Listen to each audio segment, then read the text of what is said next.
Well, hi, I'm Dan Schneider, the pharmacist from the Netflix docuseries, The Pharmacist. It made a big hit.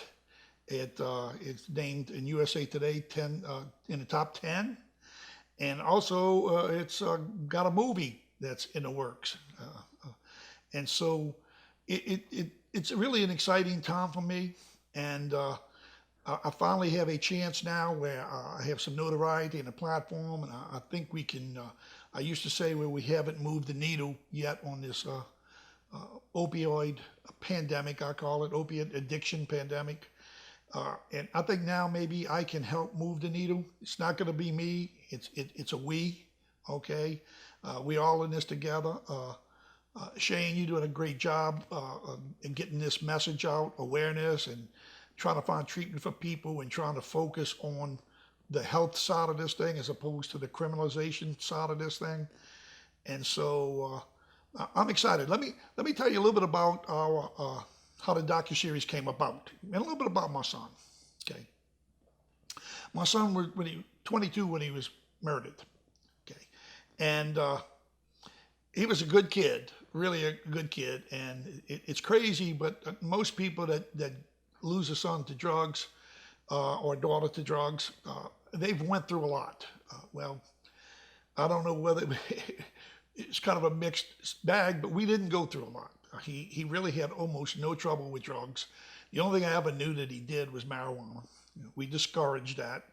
In fact, I think for a little while, he kind of went a little overboard on that, and it affected his grades. We jumped on that. I think we corrected it. I doubt that he stopped. But he wasn't a stoner. Okay, he did love music. Okay, he loved the Beatles, and he's a kid that wanted to maybe experiment. He's a little daring.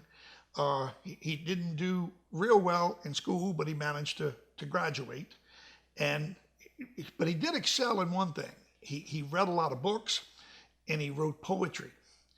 And there's one poem, and Shane, I'll give you a copy of it, okay? But there's one poem that he wrote that seems to relate to our story, and it was titled 12:01 a.m.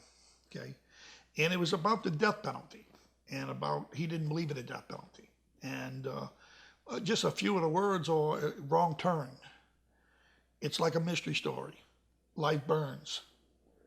Somewhere along the line it says the parents of the victim charged a high price to watch his pain, and their satisfaction is guaranteed, so everyone claims. But a flip of the switch, flip of the switch, in the dark of the night, a life taken for spite. New killers are born. And then he ends it with something like, in life, this isn't really real, or is it? And obviously he was murdered, and we had early on to make a decision that if we found this killer, and possibly we could have had a death sentence, that because of his poem, okay, we elected not to. And somewhere along in the story of me investigating my son's murder, I had some assistance by someone that led me to, it's kind of funny, a retired drug dealer. And this retired drug dealer I had to narrow down to like two people who might have killed my son. And I went to this retired drug dealer, and he was supposed to find out which one of the two, or was it one of the two, and which one. And he tells me, he says, I can find that out for you. Do you want me to have him killed? And at the time, I had threats on myself. I had a witness that we were fearful of that was going to have to come forward. And I hate to say it, but I kind of halfway thought about it. And but I don't think I would have without my son's poem. But because of my son's poem, I quickly dismissed it. And I said, and I had made a bargain with God, okay, that if I could find my son's killer, get him off the street, and nobody got hurt, okay, that I would go on a mission for him. So let me backtrack a little bit now. I'm kind of telling the story some kind of halfway in and whatnot, but I'll try to start off again. Danny was 22 years of age. He was going to college. He was delivering pizza at night to make extra money. He worked construction in the summer with his uncle. And a real conscientious kid. He had a beautiful girlfriend who got a scholarship for dance. She now lives in New York, and she runs a Pilates place. Really successful, beautiful girl. She went to Southern Miss. She was one of the Dixie Darlings type of thing, you know. So he loved her to death, and she loved him. And in fact, they was almost fiance. Okay, and so you know, we didn't. You know, life looked like it was going good for him. It didn't even look like he was doing marijuana anymore. Okay, and one night one night at about 10:30, he came to us and he said, because he was still living in our house, and we had seen some things that caused us a little concern. I even thought it might be drug use. I asked him. Turns out it was, but he said no. And I had asked him a few days before he left that fateful night. Okay, I met with him and I said, "Son, something's going on." I said, "Are you doing drugs again?" And I'm not thinking crack. I'm thinking marijuana, or maybe he's found some pills, or maybe he's drinking. Okay, and he says, "No, Dad." He says, "I'm not doing drugs." And I said, "I can have you tested." And he said, "Go ahead." Okay. Of course, that was probably a bluff. I don't know if he'd have passed the test or not. Okay, but what he did he said, "No, Dad." He says, I'm depressed. Okay, and that part I don't think was a lie. I think he was depressed about his drug use, and it always works that way. Depression kind of leads to drug use, and then drug use leads to depression. And so he couldn't tell me the whole story. I wish he could have. Okay, but he let me know he was depressed, and it's kind of magical because I changed my tone then. I was not angry anymore, thinking it might be drug use. Okay, and I wish I wouldn't even be angry about drug use, you know, but I would have been probably. Okay, of course we would have still worked with him and loved him and did what we could do for sure. But so I said to him, I said, "Danny," I said, I was a pharmacist, practicing pharmacist at the time. I said, "Look, I don't go to work for about another 4 days. Okay, I had like a long weekend or whatever it was." And I said, "But when I go back to work, I'll get you some Prozac, an antidepressant." And he said, "I'm not sleeping well." And I said, "I'll get you a sleep aid." Okay. I said, "In the meantime, drink a beer and take a Benadryl if you're having trouble sleeping." He said, "Sure, Dad, okay." And then I said, the other thing he said, I said, "Well, why are you so depressed?" And he said, "Well, I'm not doing as well in school as I want to be, and I'm not sure what I want to do for a living, and I'm just, you know, I'm not satisfied with what's going on right now." Okay. And so I said, "Okay." I said, "Let me just tell you something, Danny." I said, "You know, he was shooting to be like an architect." Okay. And I said, "Look, mom and Dad will be happy if you're a mailman. We'll be happy if you drive a beer truck. As long as you get a job or something, it's fine with us. You don't have to shoot. You don't have to do better than your dad did, you know. And so why don't you shoot to be a draftsman?" Okay, because that's some of the initial courses he was taking at this junior college. And I said, "Well, put the architect thing on the shelf." I said, "If you get past this and you get a regular career and you can move on." And he said, "Okay, Dad, I'll think about that. Maybe that's an answer." And so anyway, a couple of days later, maybe 2 days later, now this is about 2 days before the fateful night, okay, he comes to me and his mother and he says, "Dad, I want to tell you," I said, "that talk we had the other day," I said, "it really helped me out." He says, "I've decided that I'm going to become a draftsman, and I think I know what I want to do. I feel a little bit better about things." And then he said something really strange. He said, "There's 2 other things I want to do though." He says, "You know, I like to write, okay, and I don't know if I'll ever make a living writing." He said, "But you know, I'm going to do that part-time while I work." I said, "Well, that's great, son." Okay. He says, "The other thing I want to do," he says, "I'd like to talk to kids about not doing drugs."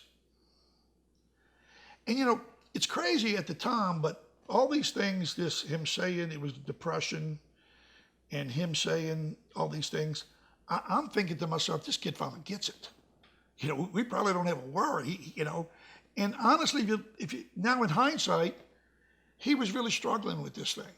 Okay, he felt bad. He got in that trap that his daddy had told him about. You know, you're going to start smoking pot, you might go further. "Oh, no, I won't." Okay. but he did. And he couldn't tell me that, okay? But he knew now that he'd like to talk to kids about not trying drugs, okay? That's part of the reason I'm here. There's a lot of reasons why I've done what I've done over the years, okay? But those are words that get burnt in my brains, okay? So right now we're doing what he asked. Okay? We're trying to talk to kids about not doing drugs, okay? So any event, that fateful night, about 10:30, he comes to us and he says, I'm going out to a friend's house to study some notes because I got a test tomorrow in school. Fine, son.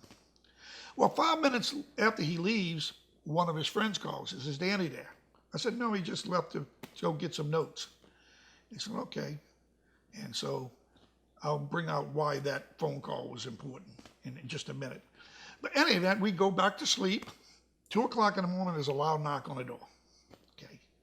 And, we scramble, we go up there, what's this? What's this? And they knock it on the door again. I open the door to 2 policemen.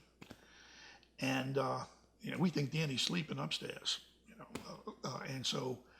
and they come in and they say, "Would y'all sit down?" And I said, "Okay." And I think we sat down. And they said, well, they apparently said, I didn't hear it this way, but they apparently said, your son got shot. And I think they actually said shot and killed. Okay, but I didn't hear that part, the killed part. And I said, "Oh, what hospital was he in?" He says, "No, he's dead." And his mother said, "No," screamed no. And his sister now had woke up and came out, and his mother said, "No, he's up in his bedroom." Okay, and his sister ran to his bedroom and she screamed down, "No, Mom, he's not there." And then the reality started sinking in. It was hard to understand this, and we jumped in the car, and the police car, and I said, "I want to see where he was killed at." It still didn't relate to me, drug use. Okay, I don't know if they mentioned that or not, but I said, "I want to see where he was shot at," and it's the only way they might have told me the location. But when I got there, I realized, my God, it had something to do with drugs.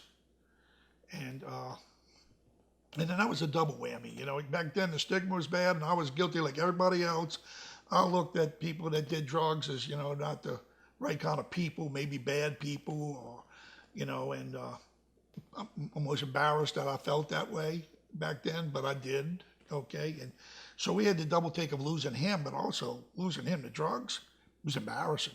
Okay, I'm a pillar in the community, supposedly, I guess, and a pharmacist, and so it was tough. It was really, really, really, really tough. In any event, as days go by, we have his funeral, and at his funeral now, and so far I'm not thinking about the killer. Okay. But we had his funeral just like 3 days after he died, okay? And at the funeral, one of my good friends came up and said, "Look," he gave me a check for $2,000, said, "Look, this is the start of a reward. We want to get his killer." And when she said that, I thought, somebody killed him. It's crazy, but it really hadn't registered now, okay? And then this idea of like, yeah, you're right. That is something we got to do, sort of, okay? But also I had to pick out pallbearers, okay? And I hadn't really thought too much about who was going to be pallbearers. Maybe I thought, well, probably be some family members or whatnot, but, and he had a massive funeral from kids from school and whatnot, good friends of ours. And some of his friends came up to me, some of his close friends, and said, "Mr. Danny, we'd like to carry Danny's coffin." And they're all around his age. Well, again, I don't know what had crept into my mind, how this happened, but I think I did have a thought that maybe some of these kids knew what was going on, okay? I hadn't nailed that down yet. We had to pick out coffins and all this other kind of stuff. And so I didn't feel really comfortable about that, so I don't know if I made an excuse or I just decided I didn't want to. I said, no, I got my brothers and I got my nephews, and that was 5. And so I said, and I'm going to pick one of his friends. Well, they all wanted to be the one friend, okay?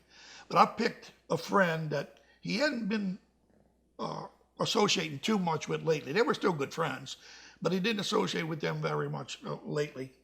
And he was a kid that one time early on when he was smoking pot and it was getting kind of hot and heavy, that he actually came to me and he said, Mr. Danny, I think, Danny smoked pot. I said, well, yeah, I know almost all of y'all are trying pot. And I said, I'm against it, but, he said, no, but, he's overdoing it. Okay. And so I had a little warning and we got on him and we tried to address that problem. And that was the only kid that ever talked to me about maybe helping me find out something about the drug use. Had he been closer to my son around that time, he might have known about the more serious drug use, but he wasn't closer for that time. So anyway, I picked that kid as the one to carry the coffin. Okay.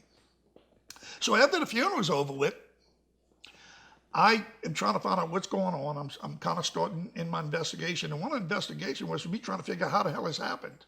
Not just who killed him, how the hell this happened. So I'll call up all of his friends, and these are kids that have slept over. Some of them were in Boy Scouts with him. Most of them were not run-of-the-mill kids, upper middle-class kids, okay? Some of them going to private school and whatnot. Now call them all back into this pool room where they used to play pool, okay? And we all meet back there, and I'm kind of needling them, boy. I'm what the hell happened, okay? And basically, I will tell you this: they were pretty honest. I'm going to call it Graveside confessions. They were so hurt and so diminished that they pretty much told me, and I don't know if they told me 100% of the story, but they told me a good bit of it. And I won't go into everything that they told me, but one of them said, but Mr. Denny, why didn't you let us carry the coffin? And I said, because you guys carried his coffin before he died. Because they did tell me, okay, and I know that was an overreaction at the time, okay. My son would have been the first one not to rat on his friends, okay. But I did find out in that meeting that a lot of them knew what was going on. And a lot of them were concerned. But I also found out something, too, that touches me even to this day, okay. Danny had contacted a couple of those friends and said, look, guys, I got a problem. I have a craving for this drug. Okay, it ain't a game for me anymore. Okay, and I don't know what to do. I'm trying to stop myself. I can't stop. And they said, well, look, Danny, give us a call, okay, and we'll come over. We'll play pool. Or we'll go out and have a beer or something like that. Okay. Well, early on I told you about the phone call he got 5 minutes after he left. That was one of the friends called. He had called that day. 2 friends. One of them slept through the whole thing, okay? But one of them called 5 minutes after he left. So there's lessons learned there too, okay? It's pretty rare that the parent doesn't know, but kids can tip parents off. I'm eventually in schools. I'd like there to be maybe a class more on addiction and ethics and social responsibility and personal responsibility. I'd like it to be a graded course in high school, 9th grade, where it could be a mandatory subject for graduation, cover suicide, bullying, the whole thing. That's another part of the message that I want to try to get out. In some cases, they can save people or give tips people. And look, they can do it anonymously. Nobody wants to be the so-called rat, okay? We got to give a solution to these kids in school. Even the kids that ain't doing drugs in school, they know who are, okay? And they need a private way of disclosing this because we might be able to catch some before it gets bad. So in any event, I have since forgiven his sons. A couple of them are involved in my operation now, trying to help me make this thing grow. And I know for sure Danny wouldn't want me to hold it against him, and Danny would have been right. Danny wouldn't have told either. Okay, but we got to try to change that mindset. So anyway, the next thing I did was I went to the police, and I told them what I knew from his friends. Okay, and right off the bat, I could just pick up on it that they were treating Danny like a criminal, almost like his killer was a criminal, okay? And you could almost tell by that is, how am I going to get these guys motivated to really solve this murder? And we had some discussions and whatnot, and but it ended pretty good. And I said, well, y'all, they did say that, even though he was doing drugs, we still want to find his killer and whatnot. And I tried to buy that story, okay? But then I got a call from his work a couple of days later, and he delivered pizzas that night, okay? And the cops, and I told them where he worked and all. I gave them all the information they needed to investigate what happened. And they went to the pizza place and they asked the manager, they said, how much has Danny been stealing? And the manager of the Pizza Hut place said, he's never been a dime short. He's my best employee. So I called him and kind of got on the ass a little bit. I said, you're supposed to be looking for his killer, not looking to see if my son's a criminal. Okay, okay. And then and they said, but by the way now, well, we think he had a bigger habit than you think, and he must be getting the money somewhere. So, he did work on the sum and whatnot. And they said, he says, well, there's a pretty good chance he's been stealing from you. You didn't know it. So again, they knocking my son. Okay. But the truth is, at that time, I was open ear trying to figure out what the hell happened. Okay. So at that time, I used to keep cash in a house. We had some apartments, and we put some money from the rent money on the side. Okay. And the kids knew it, and it was a couple $1,000s. Okay. And they had a little pad there that they could even take it if it was an emergency, but they had to write it down. Okay. And I said, oh my God, let me go look. And it wasn't short a penny. And the other thing, that night that he went out, he had $100 on his dresser that night that went untouched. They also thought he tried to rip off the drug dealer, which really made no sense whatsoever. The kid had money. Okay. And so that's another story. I don't know if we'll get into it, like what exactly happened that night. I'd like to move a little bit forward. Danny, well, I will briefly say Danny got robbed that night, but he made one fateful mistake, one fateful wrong turn.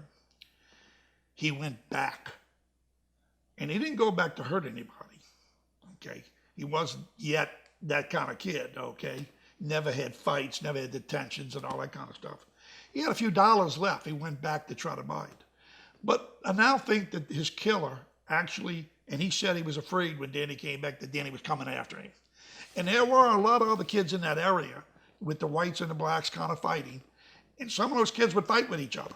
Now, Danny wasn't to that level yet. I'm not saying he couldn't have got there, okay? But he wasn't to that level. But because of what these other kids did, when Danny came back, this kid thought and didn't think and shot and killed him. Okay, and there's a little more to that story, but we'll move forward. I then went out.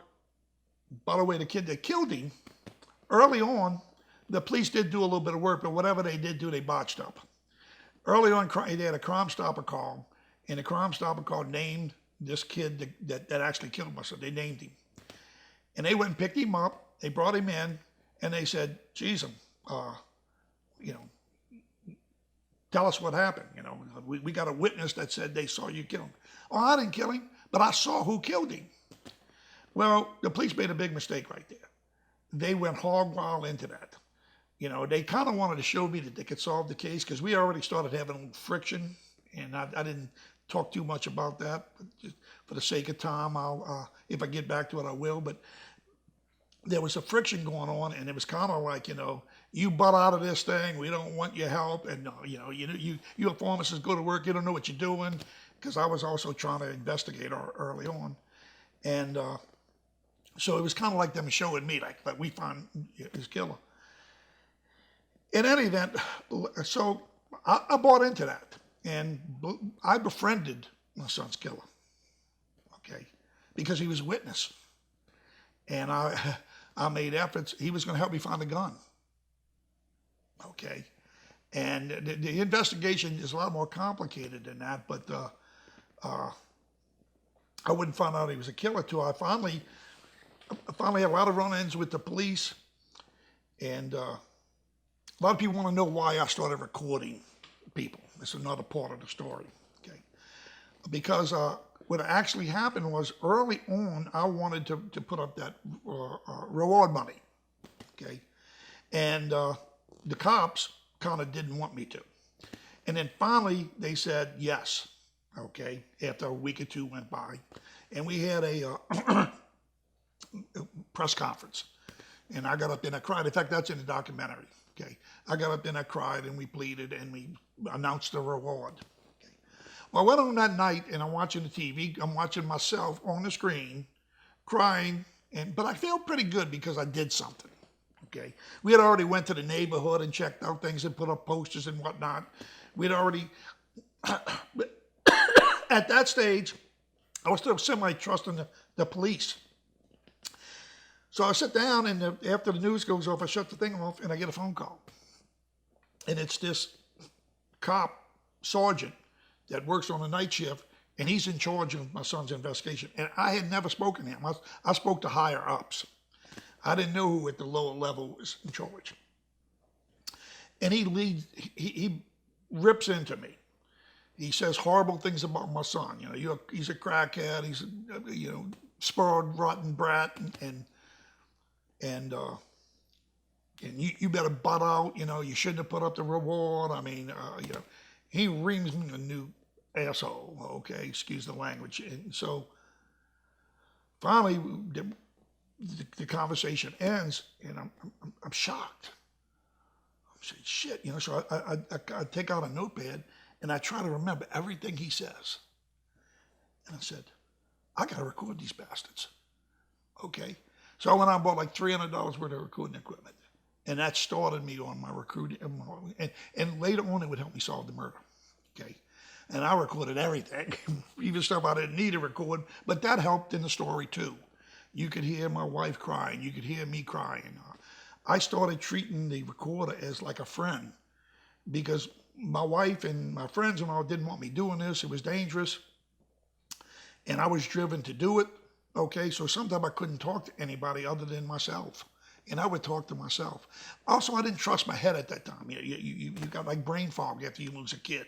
Okay, and I figured I could record myself to see what I said. Or maybe I could review and the cops didn't really say what I thought they said. Okay, and so it helped. It wound up helping.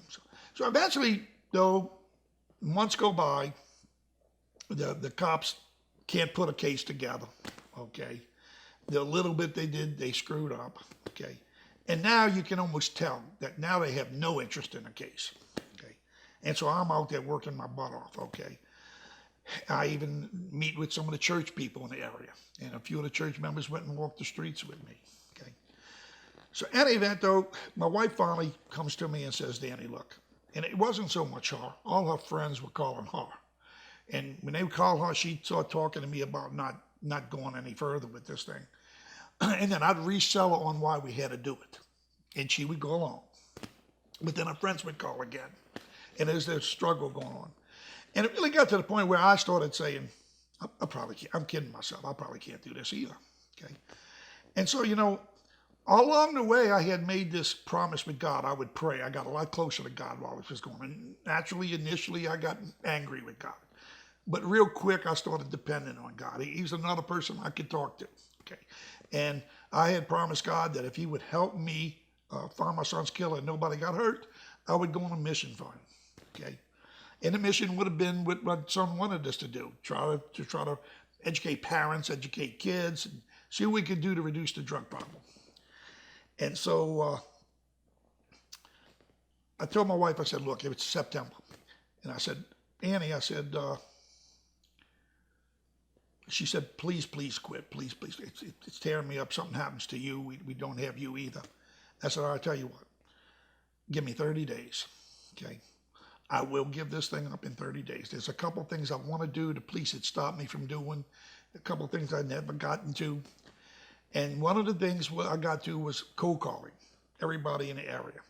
And the reason why the cops initially told me not to do it because they thought I'd muddy up the case, okay? But now the cops were out of the question. I was desperate. So I went to my mother's grave, okay? And I prayed. And it was September. And my mother was born September 1st. I was born September 17th. My son was born September 27th. So it was fitting that this was the month that I had to do something, okay? But I actually went there on September 1st, talked to my mom and talked to my son. They both in the same plot, okay? Mausoleum, they call it, I guess, okay? And I talked to him about, I got 30 days. And I basically was praying to God, too. And I was saying, God, look, And I kind of really hate to say, people think I'm so optimistic and I don't fail and I never give up. Okay, I was pretty close to giving up. Okay, and I really didn't think I was going to solve it. I was going to try for 30 days, but so I prayed to God that to let me give it up. I said, God, give me the strength. If I can't make any progress, give me the strength to give it up. But I added in, but if you could help me get a break, that'd be nice. Okay, so I went home that very day. And I had already worked on this. I went to something called the Haynes Directory back then. They didn't have computers and all that to any degree. And I drew a circle. I took a circumference out and I drew a circle around where my son got killed, maybe a quarter mile, half mile out, hoping that somebody in that area either would kill him or somebody in that area knew what the hell happened. And I started making phone calls. Now, odds were still against me because back then, a lot of those people didn't even have phones. And then some had unlisted phones, okay? But, probably half of them had listed phones, okay? And I could at least talk to half of them, okay? And I made calls that day. And I made calls for about 3 hours, September 1st, sitting in my bedroom making cold calls. And it was something like this. My son was murdered on the corner of Forstall and Dauphine in his red pickup truck about 6 months ago. At that time, I believe it was. And some people think the case was solved. It hasn't been solved. Do you know anything about it or know anybody that does? And, I'd get no, and I'd get people get angry, and I'd get people hang up, and sometimes it was kids, my mom ain't here, would call back. But I did get some people that actually gave me tips, okay? And then I got to my last call of the day, and it's funny, I kind of went on the outside of the circle in. I should have went the inside out because I got into the inner circle and I made a phone call and I said this, and the girl on the end of the phone says, I saw it all. I know he killed. I called Crime Stoppers. She was the one that called Crime Stoppers on the kid in that original part of the story. The one I originally thought was maybe a witness because I didn't even trust the girl. I kind of bought the kid's story. Okay, and at some point, at different times, okay? And it also led back to, remember, somewhere along the line when I'm investigating this now, it might be that kid, but it might be somebody else. And even though the witness is telling me it's this kid, I'm not sure who the hell to believe, okay? And so, bingo. I meet a retired drug dealer, and I meet him on the porch, and bingo, he says, okay, I'll find out who it is, and do you want me to have him killed? And that was a moment, okay? And obviously, I chose not. Well, anyway, to kind of conclude, and there's a whole bunch more to the story, but we eventually got the witness to come forward, and that was a big, big chore. And she's a daggone hero. We would not be having this conversation now. I would not be on this mission now. I would have probably been a broken man, okay? And believe it or not, there was work. I reached 6 months after my son died, but it took another 9 months to get her to come forward. And she teetered back and forth as to whether or not to go forward. And I understand why. There was a lot of different things I did to get her to come forward. His girlfriend wrote letters. My daughter wrote letters. My mother wrote letters. We developed a little relationship with her. We helped her out as best we could. And the police just wouldn't get involved to help her. We tried to protect her some. And so we built a relationship with her. And eventually she came forward. And we solved the case. So anyway, now we solved the case, and a lot of people say, well, how did you feel? Well, it's the age-old thing. Yeah, very mixed feelings. You got a great sense of relief. You have accomplished getting some justice. Wasn't enough. We had to cut a plea deal because the job the cops did and the amount of evidence we had. It was really mainly that one witness, but a good witness. And so we copped a plea for 15 years. And the reason I took the 15 years was the DA told me, he said, look, we can go to trial. Okay, he says, but there's about a 50-50 chance this kid walks. But there's a 50-50 chance he goes to prison for life. And I thought he should get life at that time. Okay. And I wasn't sure, and I said, well, I'm not to sleep on it. And I slept on it, and I prayed on it and whatnot. And he said something else to me. He said, could you handle him walking out free? And I knew I couldn't. I even thought to myself, if he walks free, I might not even be able to honor my commitment about killing him. Because in my mind, it was almost like, I don't want to kill somebody. But if we letting the killer walk free, it's kind of self-defense. So to convince myself to accept the deal, the next day I went in and I said, I can't see him walking free. I might kill him, okay? And so in any event, we took the plea deal. And the reason why I took the plea deal, I had to convince myself. I had to sell myself on this thing. I said, you know what I can do? I'm going to take the plea deal. And if I still feel the way I feel right now, 15 years from now, I'll kill him then. Okay? And I probably didn't mean that, but, I had went through so much, and he still was a killer, and 15 years wasn't going to be enough. He could get out in 13, which he basically did get out in 13. He did serve most of it.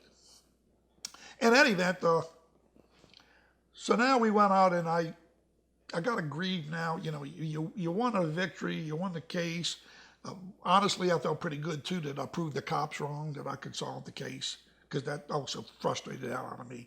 They were supposed to be the experts. They didn't do crap. They messed up everything they did, and they discouraged me, and they insulted me, and they insulted my wife and my son.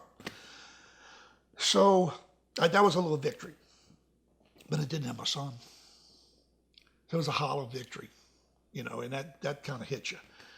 So then I'm telling my wife, I'm already telling her, I said, we solved this thing, now I'm going to go on this mission. And she says, no, you got to take a break. We'll hold off a couple of months, and then if you want to go on a mission, we'll go on a mission, but we need a break. I agreed with her. So right after he's taken off in the orange jumpsuit and the shackles and whatnot to prison, we go home. And when I get home, we have a recorder there that is beeping. If somebody left a message. And I pick up the phone. This is another God thing. There's been a lot of God things in here, and I haven't kind of touched too much on them, okay? I'll try to bring out a few, but I pick up the phone, and it's Danny's high school teacher, his creative writing teacher. His teacher when he wrote this poem, 1201, that I mentioned earlier, okay? And he says, Mr. Schneider, I said, I don't know what's going on in the case, okay? Now remember, this is the day the kid's sentenced. Okay, I don't know what's going on in the case, but we having Red Ribbon Week, and it's like 10 days away. And we wanted to know if you could come maybe speak. And I said, I don't know. Geez, my wife just wanted me to take a break. And but something said, this is not a coincidence that he calls me the day this goes home. And lots of times if you put things off, you don't really do them. You find reasons not to do it. And so me and my wife prayed on it, and then we went and gave this talk at his high school. And it was phenomenal. And people there came up after. The news people covered it, and the gym was quiet, and we told the whole story. And, it's a phenomenal talk that we had with the kids. We talked about kids telling on friends, and some of them came to the conclusion that, yeah, we would talk and whatnot. And it helped start me on the mission. I was going to go talk at the schools, but it was complicated. At my drugstore, I'm filling prescriptions. And I'm filling these prescriptions, and it's been going on for a couple of months now, but I've been so tied into the story that I'm kind of halfway paying attention to it. You can't focus on that until I get my son's case, okay? But I know something's going wrong. And then I really start noticing that it's a lot of prescriptions from one doctor there, OxyContin. I start noticing the kids that are coming in, they're young kids. They're not like the old people that we had in the drugstore that had drug problems. They were older and maybe had some disabilities or whatnot. This was like young, healthy kids coming in for OxyContin prescriptions, high-powered prescriptions. And I start recognizing, I start noticing that there's a few overdose deaths. And I'm saying, well, this is a big-ass problem, So I make a phone call to the medical board, okay? And the medical board kind of, I hate to say it, kind of blows me off a little bit.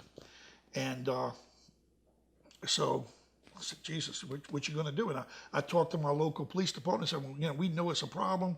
We're working on it, but it's not our jurisdiction. She had moved right outside of our parish.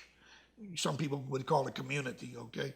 And it was in the New Orleans Police Department's jurisdiction. And we were a suburban parish on the outside called St. Bernard. And so there was only so much they could do. So I went on a mission now. I try to talk in schools, but now I'm trying to decide whether I'm going to go after this doctor or not. So then something phenomenal happens, okay? The Saints win a football game, a playoff game. And they're going to play in Minnesota now for their second game in the playoffs. Coincidentally, we talk about this now, but the Saints are going to play tomorrow. Brady and Breeze meet, and we hoping and praying that Brady comes out the winner. I mean, no. Breeze comes out the winner. Brady comes out the loser. Okay. But anyway, this is back in the year 2001. And I'm got this dilemma now about if I'm going to go after this doctor or not. I made a couple of efforts, and I'm starting to look at what she's doing, okay, and investigating. I've learned these investigative techniques, so I'm already starting to investigate. And but my wife says, man, don't get involved in this. You just did an investigation. I don't mind you going to schools and talk, but don't get involved in this, okay? And look, she's a princess. She's put up with this time and time again, but she's worried about her family, okay? And so, I guess I was the crazy one. I probably, everything I did was wrong, but thank God, God was with us, and maybe there was a reason and a purpose in this thing. And so in any event, we decided to take a break, though, okay? We take a family vacation. We go to Minnesota to watch the Saints play Minnesota Vikings in the playoff game. And I'm kind of on a high right now because, man, I got in that gym and these kids all raved about what I did, and parents came to us and congratulated us. I got this killer in jail. Man, God's on my side. Nobody got hurt. God made that phone call for me to start talking at schools. And I'm thinking, like, man, the Saints won a playoff game. They had been losers, bags on the head, and all that kind of stuff. I said, man, I know they're going to win this game. Okay, so we get in the car and we drive 24 hours. But we pick up a girl that had a son in Chicago. Okay. And she wants to go with us because she wants to go visit her son. He's got cancer. And our son was a friend of mine, and she was a close friend, okay? And she didn't want to go to the game. She just said, could you drop me off in Chicago? And we kind of wanted to see the kid, too, because he had a cancer that could have been terminal, okay? And so we put her in the car, and we drop off in Chicago, and we go to Minnesota. Well, while we're in Minnesota, man, I'm high. The Saints are going to win this game. And so we hit the Mall of Americas, okay? And I see this video camera there. It's like a $1,500 video camera. And I bet today that would be $3,000, okay? And it was the latest and the greatest and all this kind of stuff, okay? And I just like buy it on the spot. Well, my wife's always more concerned. Well, you didn't even shop, did we really need it? I said, well, the one at home was the big one, and it's broken and whatnot. This is a little bit more compact. And so I'll buy it, okay? I usually can talk her into it, okay? So, and I said, besides that, I said, we don't have a camera right now. I want to video some of the Saints game. I want to video the snow, the Amish people. We went to where the headwaters of the Mississippi was right there. And so we used the camera on this whole little trip, okay? Well, the Saints get their ass kicked. So much for God fulfilling every one of your dreams, okay?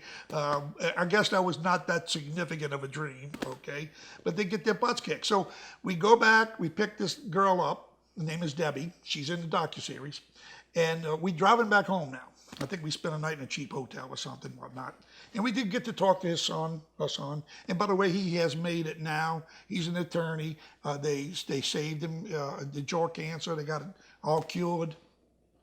And so driving home, my wife and daughter are sleeping in the back, and Debbie, a good friend, is sitting next to me. And Debbie, and I'm talking to her about Dr. Cleggett. I'm saying, well, this doctor's doing this and doing that. And I tried to get the medical board to do something. I tried to get the police to do something. Nobody seemed to do anything. And she says, Schneider, you're going to do it. And I said, Debbie, I've been thinking about what to do. I said, but Jesus, you don't understand. This is complicated. Annie doesn't want me to do this. And, I know it's going to be tough. It's going to be backboard to stress and anxiety and maybe danger. And she says, I'm sorry, Schneider, you're going to do it. I said, well, you know, that's nice for you to say, Debbie, okay? You ain't got no skin in the game, okay? I said, let me tell you this. I had a bargain with God, okay? My bargain with God was to go talk in schools. It wasn't to reinvestigate this doctor, okay? But I tell you what, I'll investigate him if God gives me a sign, a direct sign. Immediately out of the windshield of the car, a cross appears. Unbelievable. Unbelievable. I know people are going to say, well, it couldn't have been a real cross, and I guess it wasn't. I'm sure it's particles and air. It was early in the morning, sun, little snow flurries and whatnot, okay? But I can tell you this, it wasn't there until I asked, and now it appears. So I look at Debbie now. She's a real, I'm not saying I'm believing in God at the time, but she's one of these clairvoyant type of people that believes in ghosts and signs and everything. Okay?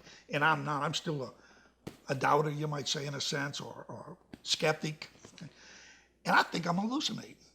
I really don't. I just said this, and now I got a cross here. Okay, no. Okay. So I said, Debbie, do you see what I see? Yes, no, that's a cross. For her, it's like she expected it. Okay. I said, well, wait a second here. There's no way my wife is going to believe this. So we wake them up, and we don't say anything. We say, Annie, look out the windshield. What do you see? I see a cross. We ask my daughter, look out the windshield. Yeah, Dad, that's a cross. Now, how does that happen? Okay. You know, there's a lot of things that I sometimes think is miracles. There's a lot of parts in this story that are miracles. But this is probably the most definite one. Okay, that almost nobody can contest, okay, because it's different now. I got 3 witnesses, okay, and it doesn't come, it comes immediately after I ask for it. Okay. Well, we go home, we drop Debbie off, she lives in Mandeville, right around here. We then live down in St. Bernard, we go down to St. Bernard, okay, and I've been hearing that Dr. Cleggett was open like at nighttime. She wasn't open in the day. If the sun was up, she wasn't open. She opened up when the sun went down to dawn. Crazy. I almost didn't believe it, to be quite honest. I thought some of these people were exaggerating, okay? So we drive home, we put my daughter to bed, and I look at my wife and I said, you know, it's 1:30. They tell me there's people out there, 2 o'clock in the morning. I'm going to take a ride out there in Village. I'm going with you. Now, she was completely against this, okay? But she saw the cross, okay? So she goes with me, and this is in the docuseries. You can hear her voice. It was a sound camera. It was the latest and the greatest at the time. It was a sound camera, okay? And she's helping the phone and whatnot. And so we go, and we started an investigation. And there's a whole bunch of investigation, but I want to get to some other points here, okay? New Orleans police was on the doggone porch. So the police department that I had battled with my son, now all of a sudden they're the obstacle here. They're not putting out a business, they're helping her. You know. So then I call up the FBI. I do my video shoots, I get some, calling the FBI, they come to my house. Well, we're glad you gave us all this stuff. We're gonna get back with you. So give it to them, they give me receipts, they call me up and they say, Mr. Schneider, look, you know, the DEA's ahead of us on this, so we're gonna send all your materials over there, and we want you to deal with the DEA. It's fine. Okay. Well, then I go to the DEA, and again, I got to shorten the story a little bit. There's all kind of friction with the DEA, okay? All kind of excuses and whatnot, okay? So I realize I don't know what the hell, what's going on here. I don't know what their problem is, okay? Long story short, though, I overcome a lot, but the FBI. So then I got to go back to the FBI because I ran into some other information that I kind of knew where Cleggett was sending her money, because this one was having volumes of cash money, and it had to be going somewhere. And one of my patients, by this time, I'm using my recorders on all my patients and whatnot in my investigation, same type of techniques. And so I'm using video now and audio, okay? And so one of my patients said, I met her bodyguard. She had sort of a bodyguard. And I met him at the place he was getting a passport to go to some freaking island somewhere. Okay. We never know whether I was going to this island or not, but geez, maybe it was. So I call a DEA up, and they say, well, that's not our territory. Okay. You got to go to the FBI with that. Well, I try to go to the FBI with that, and I get a lot of friction, and I start doing my own investigation about this stuff. Okay. And eventually me and the FBI clash. And they eventually come to my house, and there's way more to the story than this, but they eventually come to my house, and they tell me, if you don't stop, we're going to arrest you. So now I'm fighting the DEA, fighting the FBI, and whatnot, and they tell my wife, they said, if he doesn't stop, we're going to arrest him. So my wife's crying, and I decide I'm going to have to shut down. Okay. Now, I shut down, but I kind of fudge a little bit. Okay. But definitely, they toned me down. Okay. And I had already quit my job for a while. I call it a leave of absence if you want. And now I decide I got to go back to work. I'm kind of hanging my head a little bit because I've kind of lost this battle, okay? This battle that I think God's with me on, okay? I'm saying, like, God, okay, I have lost faith in you. I said, but if you want me to accomplish this, God, you wanted me to do this, let me win. Let me get her, okay? And why are you making it so hard? Okay, if you want me to do this, grease the slab a little bit, okay? So I go back to work, and finally, though, a miracle happens. When I go back to work, I send a last-ditch effort. I write a detailed letter, all this, back to the medical board that I originally went to that blew it off, okay? And by the way, I also created a lot of friction because I called in the news stations, and the news reporter went out there and reported on what I saw that night, okay? And we got those cops off the police department, off the case. But not only that, I think the medical board started getting a little bit of heat about this doctor now. It's public. So they're getting pressure, okay? And I later would find out that the whole reason why they weren't more aggressive because they were waiting on the DEA and FBI to do it, who had more resources, okay? And so now they also realized, we don't know what's going on with the DEA and FBI, but it ain't happening. And we getting embarrassed. And they look at my letter and everything I've done. And finally, they sent a prosecutor out to my pharmacy. And he calls me up and says, Dan, his name is George Papali. He says, Dan, we want to know, we now are going to try to move on Dr. Cleggett, okay?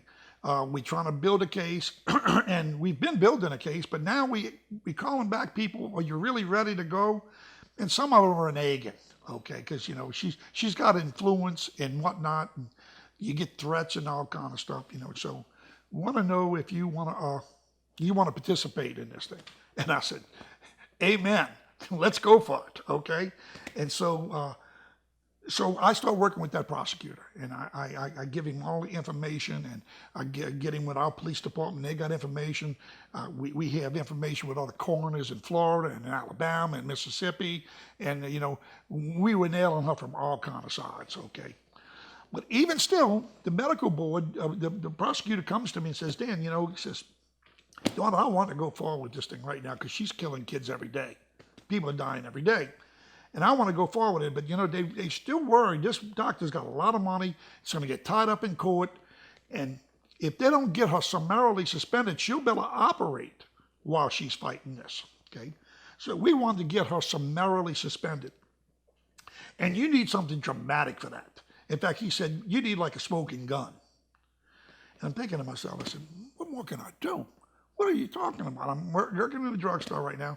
The FBI's on my case, okay? I've given him everything I can give him, okay? And so I don't even know what a smoking gun is in this case. I know what it is if it's a murder, okay? Or I know the general theme, okay? So I go back to work, and we got the girls at the drugstore, we are looking at Cleggett's prescriptions. And we still getting Cleggett's prescription. By the way, we filling some of them. Okay? I got to keep my job and whatnot. And my boss never ever told me I couldn't fill them, but I sort of felt a little pressure that I couldn't run it all off, okay? And maybe I shouldn't have run it all off, okay? So I did run some off and whatnot, but we always kind of monitored what was going on. Well, so one day, again, this is, I think, a God thing, okay? I mean, one day a girl comes in the store skipping. And she's young. To me, she looked like she's 16. Later, I would find out she was 19, okay? And she weighs maybe 100 pounds. She's skinny, okay? And she comes skipping in the store. And her mama, who's overweight, comes in right behind her, and they hand us a bunch of prescriptions, 4 or 5 prescriptions from Dr. Cleggett. OxyContin 80 milligrams, okay? Vicodin, oxycodone, Xanax, Soma. And I look at this thing and I said, geez, I said, I think this would actually kill this girl. If she took it as prescribed, I think it would kill her. And I will have to admit this now, and this was always Dr. Cleggett's argument. Okay? Well, I don't kill these people, okay?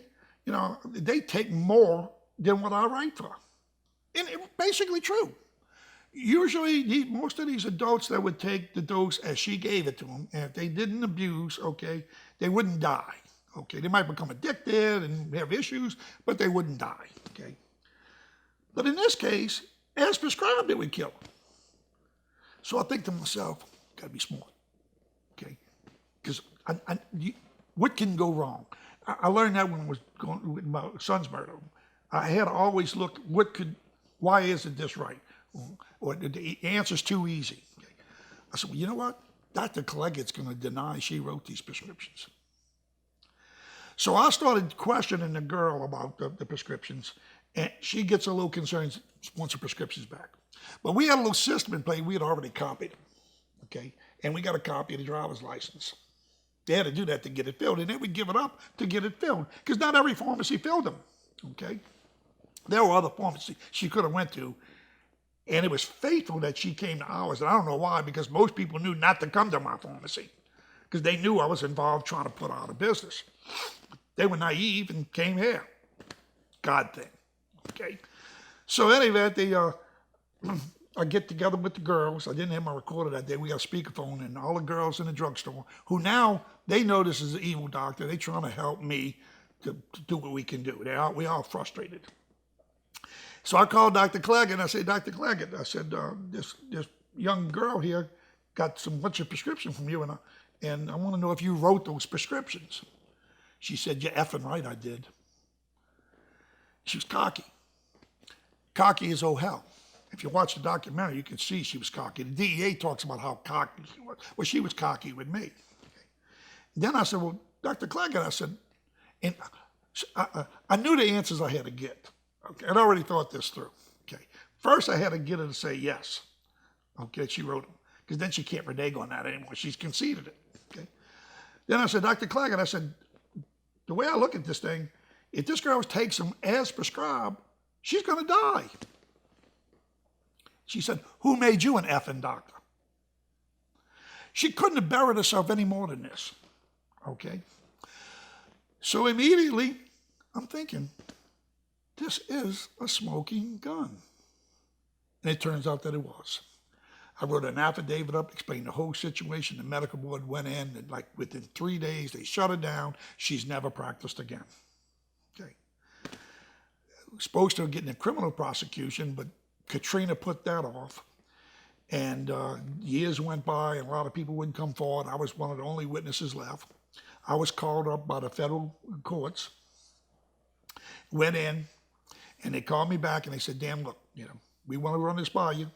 And I know I wouldn't have been able to tell them no, but we want to, you put so much into this. We want to let you know that we're going to settle this case with Dr. Cleggett, okay? She's going to plead guilty, okay? But she's not going to get any time. And we want to, but you think about that. And obviously I was going to be negative. They said, but before you give us an answer, Dr. Cleggett had a bad car accident. She's disabled. Okay, she's penniless. She was working at a Taco Bell as an assistant manager. So she's a destroyed woman, and now she's got a little, we think, brain damage. Okay, so we thought about this. We thought about the expense of going to trial. Okay, and we thought about even if we get time for her, we're gonna have to put her in a special institution and support her. So we wanted you to know, we want to know what you think about that. And I said, well, you got a point. They said it was going to cost like $3 million or something, the prosecutor. Use that for other cases. Go after other doctors that's doing this. Okay. So anyway, that's it. She never she showed up on this thing, and she pled guilty, and she got probation. Supposedly she paid a little fine, but I don't know how she could even pay it. Okay. Now what's the next mission? Okay, now I'm all caught up in this advocacy thing. Okay, and I'm it starts off my son saying I want to do something to stop kids from doing drugs. Okay, then it's a mission from God. Okay, well then I went after Purdue Pharma. What can I do to stop the drug maker? Then I also went after doctors. This was one doctor. We tried to do things for a bunch of doctors. Now, I went and shut down a few other doctors that were easy to shut down. Okay, but then I decided I can't focus on picking off doctors. Okay, I got to get bigger than this. Okay, and so we created a pain management law. Okay, that was going to make it difficult for these pain clinics. Okay, and we got it passed. Okay. And then we created the pharmacy monitoring program. I was instrumental in getting that started, which was going to help the pharmacies know and not be able to multi-fill these prescriptions. And then we also got in our local parish, we didn't want these pain clinics in our parish. And by the way, they never were. Almost everything in my parish, there was a whole bunch of OxyContin in my parish. Okay, but it was all from doctors out of our jurisdiction, Cleggett being the biggest, but all around the area, they would bring in prescriptions from outside of the area. Well, some of the people tried to open pain clinics in our parish. So we declared a moratorium on pain clinics. And then we got a pain clinic law. And nobody ever put a pain clinic in our parish. Okay, it's another thing I'm proud of. Okay. And I made attempts with Purdue Pharma. I went after them. In fact, one of the stories is I talked to Purdue Pharma about creating a drug that was OxyContin with naloxone. They would have named it OxyContin NX. I saw a little company called Winthrop. And Winthrop had a drug called Tarwin. And it was a pain reliever, kind of a medium strength pain reliever. And it sold a little bit, but it was not particularly a hot item, okay? And all of a sudden, I started noticing a whole bunch of extra prescriptions for Tarwin. And what happened is the street people with some kind of way discovered that if they took this drug parabenzamine, which was an antihistamine you could buy over the counter, I don't think it's available any longer, but if you took that together with Tarwin, it created a much more euphoric effect, and also it led to addiction, okay? So you even had people overdosed and dying and trying to steal Tarwin and whatnot. Well, that little company called Winthrop, they took a look at their sales, and the sales were going up. And they said, well, what's going on? And they researched it, and they found out about this thing on the street. And they said, well, we can't have this, okay? So they added NX to Tarwin. Their sales went down the tubes, but guess what? There was no longer any abuse. Of course, they lost money. But they did the right thing. So I called up Purdue and said, look, I want y'all to put naloxone in it, just like Tarwin did. Oh, well, we don't really think there's an overdose problem. What? Okay. But, we are working on that. We are looking into that, okay? And we're going to try to get that done. Well, that was 2002 that I approached them, okay? In 2010, they finally came out with not naloxone, which would have been even better, but they did come out with what they call a deterrent version. And it did make it a little bit harder to abuse. I started to think, well, God, hundreds of thousands of deaths, they could have done this in 2002. A lot of lives could have been maybe saved. I said, but it's better late than never. But then I found out the reason why they created that drug is their patent was running out. And by creating this new deterrent version, they got an extension of their patents. So they didn't do it to save people. They did it to make more money. I think a lot of people now know that Purdue's just an evil force. They've been sued. Now they're in bankruptcy. And a lot of people, it's all come out now. But you're really talking about some cynical, white crime murderers, okay? I mean, So any of that, I worked on Purdue. But then I also did this. Way back then, I also went out of frustration. I couldn't get Purdue to add naloxone. I went to a local senator's office. And I had talked to him about, let's tax these opioids. And then let's use that money to put billboards up warning people about overdose and addiction. And a toll-free number to call for help, okay? And let's take some of the money generated by this and help people with recovery and treatment, okay? So the senator says, great idea, okay? He says he's going to try to do something with it. A couple of months go by again, and I'm not hearing anything. I get frustrated. I go to his local office. I don't get to speak to the senator this time. I get to speak to his first assistant. And I'm telling him about what's going on. We got to do something about this. I thought you were going to do something. He said, well, you know, it takes time. These things take time. And we got to little bites at the apple. And I all of a sudden, I get a phone call. And on my phone call, I usually leave it on speakerphone. And it's my drugstore calling, and they saying that one of our patients, a good friend of mine, just died of an overdose. And he hears this. As the first assistant to the senator, he hears this. And after I hang up the phone, he says, Dan, I understand what you're going through. It's tough. We agree with you, and God, you're on the front lines with this thing, seeing these people. But I tell you what, Dan, you know what the real problem is? Not enough people are dying. And that, it was like somebody punched me and knocked the wind out of me or something, okay? And he kind of tried to kind of backtrack a little bit and explain what he meant. But I had this thought in my mind. I had been already working with town halls, trying to build a little organization in my local parish, okay, with some degree of success, okay. Eventually I was going to have some success, but then Katrina hit, and that wiped that success out of getting this body of people to try to pressure politicians to do the right thing. But at that moment, I said to myself, boy, you know, if I could have had a big organization, okay, and I would, if I could look at this guy and say, look, you know, guess what? Tomorrow you're going to get thousands of emails, okay?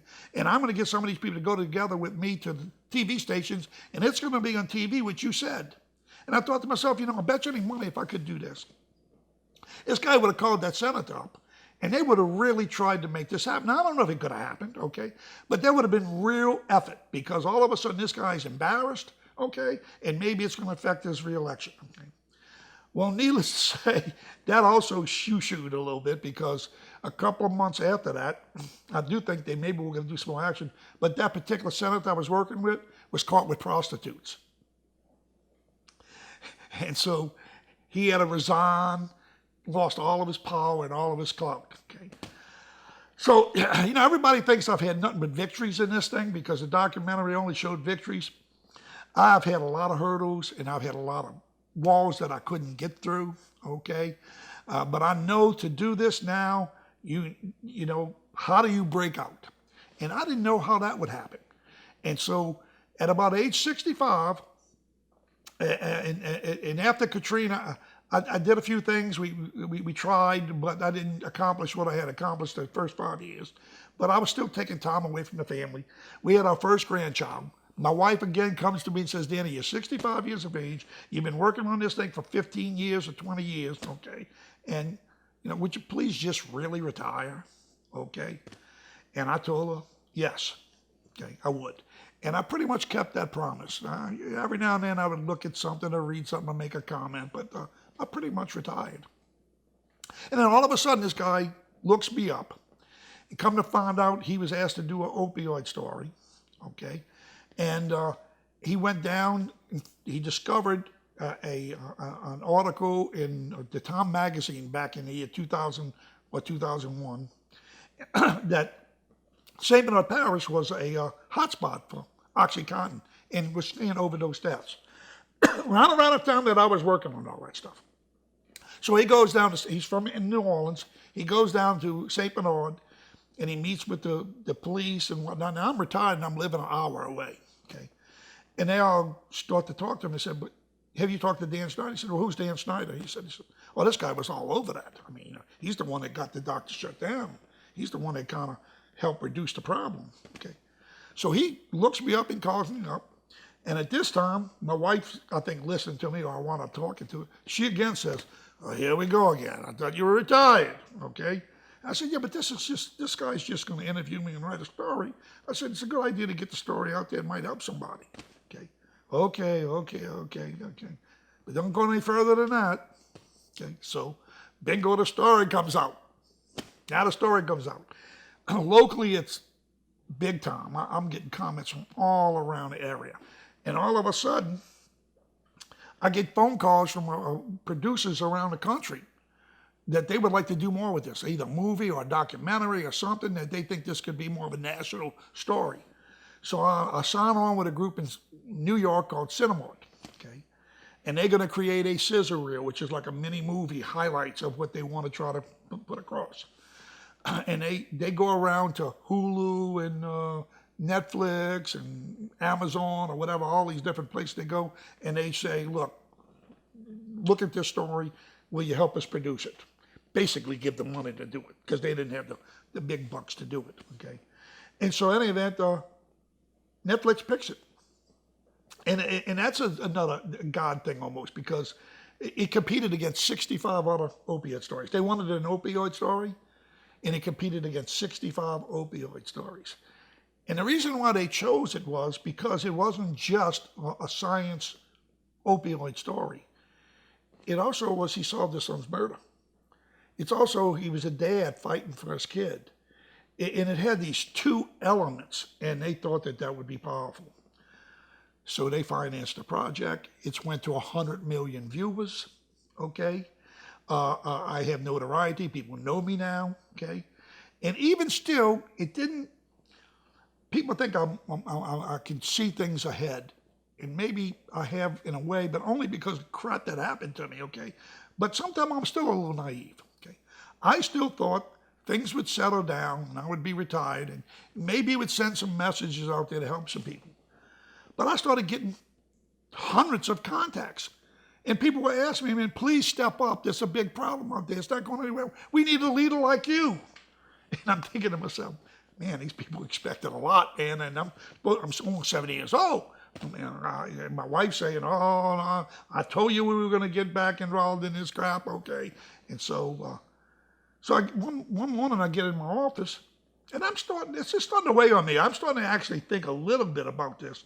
And way back when I was trying to build that little organization in my parish, I had like a distant dream. I said, well, you know what? If I could get it going in my parish, then I could get it going in the state, and then I could get it going in the nation, and boy, I could really do something to reduce the problem, okay? Well, it was kind of like a distant dream. Now, all of a sudden now, I get a phone call, and it's a secretary, and she's calling me, and she says, Dan, Mr. Michael Botticelli wants to speak to you. Thinking to myself, who the hell is Michael Botticelli, okay? So I said, okay, and while I'm holding on, I'm thinking, maybe must be an opera singer, huh? I mean, I think they got some opera singer with a similar name, and he's Italian and whatnot, okay? So this guy gets on the phone, he starts saying, boy, Dan, it's incredible, and he's like in Pennsylvania, I believe, okay? And and I've already gotten letters from Australia and Philippines and Ireland and all the states and all this kind of stuff, and now he's saying, boy, Dan, this is incredible, I want to get with you, da-da-da-da. And I'm saying, who is this guy, okay? And finally, he picks up on it that I don't know. He says, well, I'm Michael Botticelli. I was Obama's drug czar. Man, I beat the doors down to speak to representatives and doctors and politicians and education departments, okay? And I could almost never even get in the door. Now this guy's calling me up. So now all of a sudden I realize I got a platform. And even though I wanted to retire, okay, dang it, this is that distant dream. Okay, I got a chance now with a platform to build a national organization that can actually make things happen. And that's what I'm doing now. Early on, I didn't really say it early on, but when I very first got started with with my mission, I would drive to work every day through a tunnel of trees. Okay, there's a bunch of oak trees lining the highway. And it started looking like a tunnel to me, and it does look like a tunnel. And I started getting this concept of what am I going to name this organization if it ever grows, okay? And so I picked Tunnel of Hope. And I've had that ever since 2001. And I was going to try to grow that into maybe a local level, state level, national level. but now it is national. So and that's the name of my nonprofit. Now, it's a little more complicated than that. That's the name that I want to stick with. But what I need now is when some politician tells me we got to go slow, or I don't know if we can do that, I'm going to be able to say, hey, I got a bunch of people that are going to send you emails, okay? So I'm trying to build this huge registry, and I've called it the Pharmacist People's Lobby, okay? And most of these people don't have to be active. It's a different type of group that you're active in. I mean, if you really want to participate and do marches and raise funds and help kids recover and all that, that's great. I'm going to try to help those people too, okay? But that's not what my organization's about. So you can join us, okay, and still keep doing that. And for those people who don't want to be involved in those type of groups, you can still join us and help us have the numbers that we can present to these politicians to make them get resources to reduce this doggone problem. So I'm in the midst of doing that. So my website is tunnelofhope.org, and you sign in, okay, and you're going to be part of this nationwide registry. And eventually, as this thing grows, we're going to be able to exert pressure in every state and even on a national level. And so that dream is coming true, okay, because I need help, okay. We have to spread this message, okay. I can't do this by myself. I can maybe be a spark, okay. And we're starting to see some movement on this thing. My operation's going, but there's a lot of other people that I'm collaborating with right now. I'm collaborating with the producer of this thing. Absolutely. And so this thing's going to happen. And we're excited about it. I'm a 70-year-old now, and all of a sudden somebody said, man, you don't sound like 70 years old. Well, I don't feel like I'm 70 years old anymore. A couple of years ago when I was kind of retired and not wanting to do much, well, I was low level. I'm pumped up now. But you know what? We got a mountain to climb here, okay? I'm not naive, okay? The overdose deaths right now during COVID are way up. They were climbing even before COVID, okay? Fentanyl was a big problem. But we have to try to use this pressure that we have, this force. If I can build this force, what are we going to do with it? Well, I hope that we can eventually convince the education departments to create that course that I talked about early on in my career, okay, in my advocacy. We hope now that we can shift the emphasis toward not being criminalized and put people in jail, okay? Some kind of way we got to get these people more on the health side of this issue. A country called Portugal did this thing back in 1999, okay?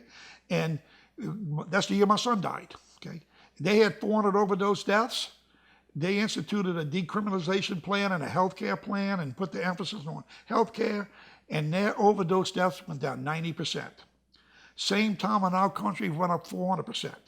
Some people say, well, that's a little country. Well, we take a state like Michigan, which has 10 million people, similar size to Portugal. Back in 99, when Portugal had 400 overdose deaths that they reduced by 90%, Michigan had 1,000 overdose deaths. They now got 3,000 overdose deaths, and maybe more this year because of COVID, okay? So that's went up 300 or 400%, okay? These people have got something going. Now, we might have to have an Americanized version of this. We may not do exactly what they do, but we have to put the emphasis on healthcare. And, you know, a lot of people give me ideas, okay? And I've had ideas, and that's an idea, okay? But I found out one thing. You can have the greatest idea in the world, but if you can't get it in place, it's worthless. Okay? And to get it in place, you have to convince politicians that they're going to be shamed if they don't. You got to convince politicians, okay, that it might affect their election. Okay? It's sad to say it, but in most cases, I know there's a few good politicians out there that try to do the right thing, but they can't do it by themselves. And they have these other blockheads that don't see it that way, okay?